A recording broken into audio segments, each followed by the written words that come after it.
नमस्कार, मी प्रवीण आहेरे. महाराष्ट्रातील तमाम लाडक्या बहिणींचं लाडकी बहीण योजनेच्या नवीन व्हिडिओमध्ये स्वागत आहे. लाडकी बहीण योजनेसंदर्भात लाडक्या बहिणींसाठी अतिशय महत्त्वाची माहिती आपण आजच्या व्हिडिओमध्ये पाहणार आहोत. पाहू शकता बघा, 11 फेब्रुवारीची सर्वात मोठी अपडेट असणार आहे. आत्ताची सर्वात मोठी खुशखबर आणि सर्वात मोठी बातमी आपण आजच्या व्हिडिओमध्ये पाहणार आहोत.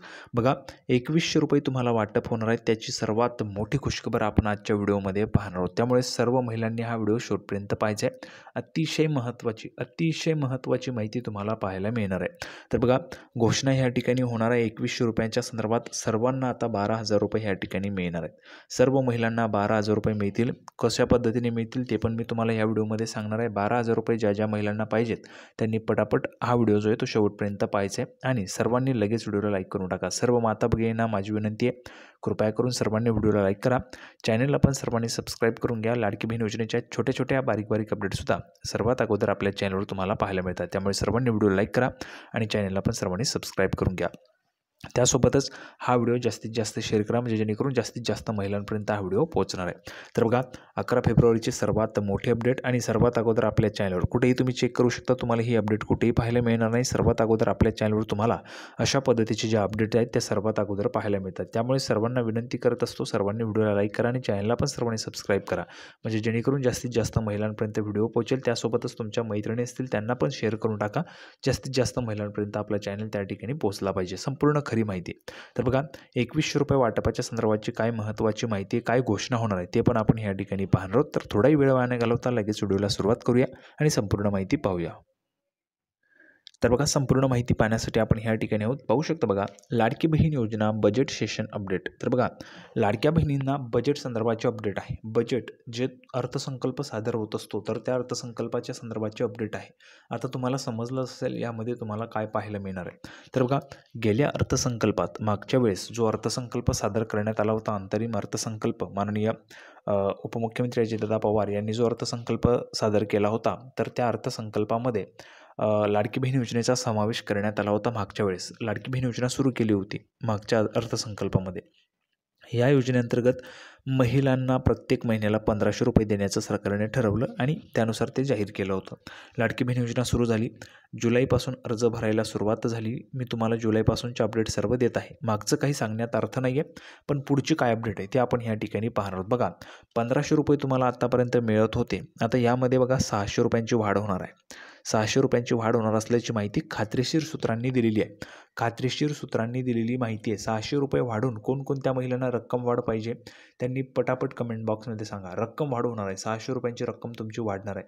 आता ज्या महिलांना ही रक्कम वाढून पाहिजे त्यांनी पटापट कमेंट बॉक्समध्ये लिहून पाठवा आणि सर्व महिलांनी लिहून पाठवा. कारण काय, जास्तीत जास्त महिलांनी लिहून पाठवलं तर सरकार पण तुमची मागणी त्या ठिकाणी मान्य करेल. तर ₹2100 होणार आहे तुमचे. ₹2100 म्हणजे ₹600 तुमचे ₹1500 वाढणार आहे. तर ज्या महिलांना पैसे वाढून पाहिजे त्यांनी पटापट कमेंट बॉक्समध्ये लिहून पाठवायचं आहे. ठीक आहे. आता आपण पुढे पाहूया. बघा, पुढचे अपडेट महत्त्वाचं म्हणजे नुकत्याच झालेल्या विधानसभा निवडणुकीच्या प्रचारादरम्यान ही रक्कम वाढवून ₹2100 करण्याचं आश्वासनही महायुती सरकारने देण्यात आलं होतं. बघा, महायुती सरकारने ₹2100 करण्याचं आश्वासन पण दिलं होतं. जाहीरनाम्यामध्ये ₹2100 आम्ही लाडक्या बहिणींना देऊ असं त्यांनी सांगितलं होतं. मात्र आता निवडणूक होऊन जवळपास 3 महिने उलटले. बघा, निवडणूक होऊन 3 महिने झाले, मात्र ₹2100ची घोषणा अद्यापही सरकारकडून झालेली नाही. ₹2100ची घोषणा सरकारने अजून केलेली नाही आहे. पण मिळालेली जी काही माहिती त्यानुसार ₹2100 तुमच्या आता होणार आहेत. त्यामुळे ही घोषणा नेमकी कधी होणार याकडे महिलांचं लक्ष लागलं आहे. सर्वात अगोदर सर्व महिलांना माझा एक प्रश्न आहे, तुम्हाला ₹2100 पाहिजे आहेत किंवा नाही ते तुम्ही कमेंट बॉक्समध्ये सांगा. कारण बघा, ₹2100 जर तुम्हाला हवे असतील तर तुम्ही मागणी ती करायची आहे सरकारकडे आणि त्यासाठी कमेंट बॉक्समध्ये जास्तीत जास्त महिलांनी लिहून पाठवा ₹2100 पाहिजेत म्हणून. जर तुम्ही सरकारकडे मागणी करणार नाहीत तर सरकार तुमची मागणी पूर्ण करणार नाही. त्यामुळे सर्वात जास्तीत जास्त महिलांनी कमेंट बॉक्समध्ये ₹2100 पाहिजेत असं लिहून पाठवा. पुढे पहा, अशातच आता एक महत्त्वाची अपडेट पुढे आली. बघा, अशातच एक महत्त्वाची अपडेट पुढे आली आहे. यंदाच्या अर्थसंकल्पात ₹2100 बघा, ₹2100ची घोषणा होण्याची शक्यता आहे. यंदाचा जो अर्थसंकल्प सादर होणार आहे, आता हा अर्थसंकल्प 1 मार्चला म्हणजेच मार्च महिन्याच्या सुरुवातीलाच अर्थसंकल्प सादर होईल.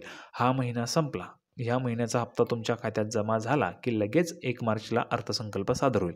अर्थसंकल्पामध्ये याची घोषणा होण्याची शक्यता आहे. ₹2100 होण्याची घोषणा जी ते होणार आहे. राज्यात 1 मार्च रोजी अर्थसंकल्प जाहीर केला जाणार आहे. या अर्थसंकल्पात अर्थमंत्री अजितदादा पवार लाडक्या बहिणींना 2100 रुपये देण्याची घोषणा जी ती करू शकतात अशी माहिती सूत्रांनी दिलेली. बघा, 2100 रुपये देण्याची जी घोषणा आहे ती करू शकतात अर्थमंत्री अजितदादा पवार अशी माहिती जी आहे ती सूत्रांनी दिलेली आहे. त्यामुळे 2100 रुपये जर तुम्हाला पाहिजे असतील तर पटापट सर्वांनी कमेंट बॉक्समध्ये लिहून पाठवा. बघा, आतापर्यंत तुम्हाला 1500 मिळत होते, त्यामध्ये 600 रुपयांची वाढ होणार आहे, 600ची वाढ होणार आहे, म्हणजेच 2100 रुपये तुम्हाला मिळणार आहे. जर तुम्हाला 2100 पाहिजे असतील तर सर्वांनी कमेंट बॉक्समध्ये लिहून पाठवा. त्यामुळे आता लाडक्या बहिणींना किंवा लाडक्या बहिणींचं जे लक्ष आहे ते 1 मार्च रोजी सादर होणाऱ्या अर्थसंकल्पाकडे लागलं आहे. तुमचं पण लक्ष लागलं असेल अर्थसंकल्पामध्ये 1 मार्चला काय घोषणा होते त्याची अपडेट तुम्हाला आपल्या चॅनलवर मिळेल. त्याबाबत तुम्ही काळजीच करायची नाही. संपूर्ण अपडेट आपल्या चॅनलवर तुम्हाला मिळत राहतात आणि मिळत राहणार आहेत. फक्त मध्यंतरीच्या काळामध्ये त्यात दुःखद घटना घडली त्यामुळे अपडेट येत नव्हत्या, परंतु आता इथून पुढे तुम्हाला दररोज अपडेट येतील आणि संपूर्ण अपडेट खात्रीशीर माहिती तुम्हाला आपल्या चॅनलवर मिळत असते. त्यामुळे काळजी करायची नाही आहे. संपूर्ण अपडेट तुम्हाला यापुढे पाहायला मिळणार आहे. आता पुढे पहा. बघा, यापूर्वी महायुतीच्या अनेक नेत्यांनी अर्थसंकल्पानंतर महिलांना 2100 रुपये देण्याची शक्यता वर्तवली. बघा, जर आपण पाहिलं तर महायुतीचे जे काही अनेक नेते आहेत तर त्या नेत्यांनी सांगितलं आहे अर्थसंकल्पानंतर महिलांना 2100 रुपये देण्याची शक्यता वर्तवलेली आहे. त्यामध्ये जर आपण पाहिलं तर बघा, राधाकृष्णजी विखे पाटील कॅबिनेट मंत्री, जलसंपदा मंत्री आहेत राधाकृष्णजी विखे पाटील, त्यांनी पण घोषणा केली होती 2100 रुपये देण्याच्या संदर्भात, म्हणजेच ती जी काही घोषणा आहे ती होऊ शकते म्हणून. तर बघा, 2100 रुपयांची जी काही घोषणा आहे ती होण्याची शक्यता वर्तवली जात आहे. मात्र असं असलं तरी महिला व बालविकास विभागाने अद्याप 2100 रुपयांबाबतचा कोणताही प्रस्ताव अर्थ खात्याकडे किंवा अर्थ मंत्रालयाकडे पाठवला नसल्याचं सांगण्यात येत आहे. बघा, अशा पद्धतीचा प्रस्ताव महिला व बालविकास विभागाकडून अर्थ मंत्रालयाला गेला नसल्याची माहिती आलेली आहे. परंतु जर आपण पाहिलं तर अर्थसंकल्पामध्ये जर घोषणा झाली तर नक्कीच तुम्हाला ते पैसे मिळू शकतात. त्यामुळे आता विविध चर्चांनाही उधाण आलेलं आहे. मार्च महिन्यात तरी लाडक्या बहिणींना 2100 रुपये मिळणार का याकडे महिलांचं लक्ष लागलं आहे. बघा, 2100 रुपये तुम्हाला मिळणार का याकडे सर्वांचं लक्ष आहे. दरम्यान आत्तापर्यंत 5 लाख महिलांना या योजनेअंतर्गत अपात्र ठरवण्यात आलं आहे. यामध्ये संजय गांधी निराधार योजनेच्या लाभार्थी असलेल्या महिलांची संख्या 2,30,000 आहे, तर वय वर्ष 65पेक्षा जास्त असलेल्या महिलांची संख्या 1,10,000 आहे. तसेच कुटुंबातील सदस्यांच्या नावे 4 चाकी गाडी असलेल्या, नमशक्ती योजनेच्या लाभार्थी असलेल्या आणि स्वइच्छेने योजनेतून नाव मागे घेणाऱ्या महिलांची संख्या 1,60,000 आहे. अशा एकूण 5 लाख महिलांना अपात्र ठरवण्यात आलं आहे. बघा, 5 लाख महिला अपात्र ठरलेल्या आहेत. त्यामध्ये मग इतर योजनांचा लाभ घेणाऱ्या महिला पण आहेत. या महिलांना अपात्र ठरवण्यात आलं असलं तरी या महिलांकडून कोणतेही पैसे जे ते परत घेतले जाणार नाही असं सरकारने स्पष्ट केलं आहे. अपात्र महिलांकडून कल्याणकारी राज्याची संकल्पना पुढे नेत असताना लाभार्थ्यांच्या खात्यात यापूर्वी जमा करण्यात आलेला सन्मान निधी परत घेणे उचित ठरणार नाही, म्हणून कोणत्याही लाभार्थ्याच्या बँक खात्यातून आतापर्यंत जुलै ते डिसेंबरपर्यंत देण्यात आलेली रक्कम जी आहे ती लाभाची रक्कम परत घेतली जाणार नाही असं महिला व बालविकास मंत्र्यांनी सांगितलं. म्हणजे स्वतः महिला व बालविकास मंत्री अदिती तटकरे मॅडम यांनी अशा पद्धतीची माहिती दिली आहे. त्यामुळे कुठल्याही पद्धतीचा जो निधी आहे तो तुमच्याकडनं परत घेतला जाणार नाही आहे. तर अशा पद्धतीची संपूर्ण माहिती होती. सर्वांना व्हिडिओ आवडला असेल तर व्हिडिओ लाईक करा, चॅनलला सबस्क्राईब करा, जास्तीत जास्त व्हिडिओ शेअर करा. लाडकी बहीण योजनेची नवीन अपडेट घेऊन पुढच्या व्हिडिओमध्ये पुन्हा एकदा भेटूया. तोपर्यंत धन्यवाद.